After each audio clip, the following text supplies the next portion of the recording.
Right now, made in China means cheap and fast. If you want quality, you'd go somewhere else. Chinese goods are also seen to be copies of what's already on the market. Now, China wants to change that.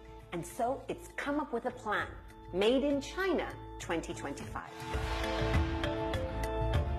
Made in China 2025 is a plan the Chinese government came up with in 2015. Essentially, it's a roadmap for China to use its biggest strength, making things, to help China become great in the future. To achieve that, China has to upgrade what it manufactures. The year 2025 is just the first step. By 2025, China wants to raise the quality of everything it manufactures.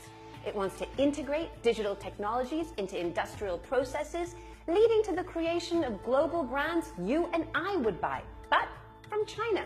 By 2035, they want Chinese companies to be ahead of everyone else, which means breakthroughs in major industries and leading innovation in the strongest sectors. And by 2049, 100 years after the founding of New China by Chairman Mao, the country aims to become the leader among the world's manufacturing powers. 10 key sectors have been targeted under this plan, and I'm not going to name them all for you, but amongst the products they want to start exporting around the world are things like Chinese-made semiconductor chips, robotics, passenger jets and satellites, high-speed railways, ocean engineering from all the experience they've had building structures in the South China Sea, and electric vehicles. Make no mistake, this is a government plan with government backing.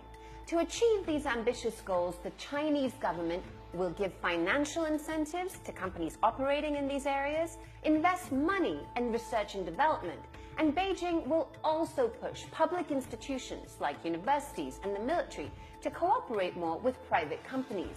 Made in China cheap and fast is what's allowed other countries to compete with China on quality, higher technology, services, and branding. Made in China 2025's aim is to get Chinese companies on par with the best in the world. And that's what's got America worried.